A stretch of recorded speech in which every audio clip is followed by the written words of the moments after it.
welcome to the next day in our Love Revolution Challenge. You can see I'm kind of having a down day. I'm rocking my hair like a third grader, chilling in jeans and a t-shirt because sometimes I get my best work done that day, that way. And so what's happened today actually is by pulling back some of the pressure off myself, it's kind of allowed the extra creativity to come out. So my inner genius is playing today. I'm super stoked about it. This means I got a lot of stuff to bring you in the next few days. But for right now, let's focus on the love challenge, this love revolution. What does it mean? Have you ever had that moment where somebody has done something to you? Maybe you've had a lot of moments. If you're like me, you've got a big stash of them somewhere, where somebody has said something to you, done something to you. It's caused a kind of a breach in trust, or maybe it's even that you just don't really enjoy the person. You're not clicking. There's nothing wrong with that individual. It's just you, your personalities, your perceptions in life, perspectives in life. They're just opposing for whatever reason. So maybe you don't get along with that person. Maybe you've even said, I just don't really like them. How do we still love people even if we don't really like them? If you ever had that happen before, I mean, for me, I think it's fair to say I can tell you that happens often.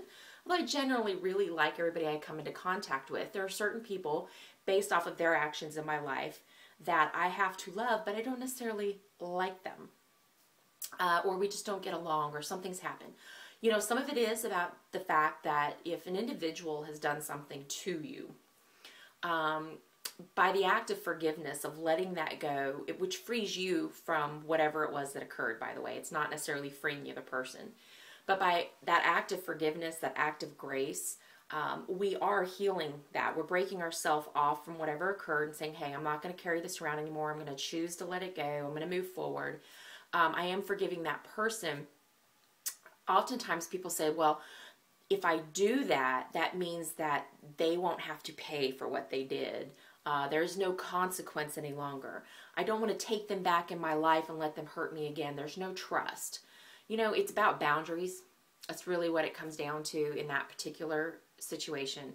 In order to love people, we have to be people that are grace givers. We have to be people that choose to forgive in our own lives and the people that have also done something to us.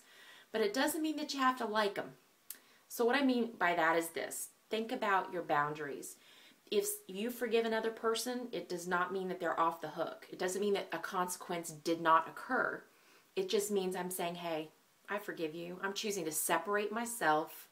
I'm breaking the bond. I'm breaking the chain that I have tied to that situation in that moment. I'm going to choose to move forward. That's all that you're saying. By having that boundary back in place, though, you're saying, hey, I don't have to let you back in. I don't have to trust you. We don't have to be best friends. You don't have to be fill in the blank any longer, because unfortunately at this point in time you've broken my trust in that area, but I am going to choose to forgive you. You see what I'm saying? It's like, if you've got to think about boundaries like a house, the house that you live in, you have windows, you have glass on those windows, you have doors on the door frames, you have access points, right? You don't just have a free-for-all.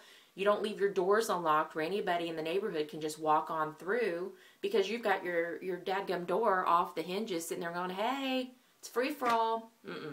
That's a different topic, different day. But boundaries really are having those doors, the glass on the windows, those access points are covered. And you choose to teach people how to open the door, to knock on the door. Maybe you even have a gate at the beginning. Everybody's got a little bit different set of boundaries, and rightfully so for each of those individuals. But that's kind of what I'm trying to get across here is you can love somebody through grace and forgiveness and accepting them for who they are, but you don't necessarily have to like them, meaning be a doormat for that person again if they've broken trust or if they've hurt you in some way. There are consequences. We all have to deal with consequences of our actions, but teach people how to treat you. Love them, forgive them, extend grace to them, because you know what? The exact same thing has been given back to you, and that's everybody's right. Remember, we've talked about the other week, it's got to come to you and it's got to go out of you. So when it comes to you, push it back out of you. Grace comes to you, grace goes out of you. We've got to live that way, but keep your boundaries in place. That was a little confusing and all over the place. I'm sorry, but that's a thought that has been running through my mind today.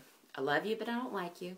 And it's an okay place to be. Just remember, it's a healthy, okay place to be. But you've got to love people first, or nobody or anything in this entire world will change until we all get to that point. This love has taken its toll on me, she said.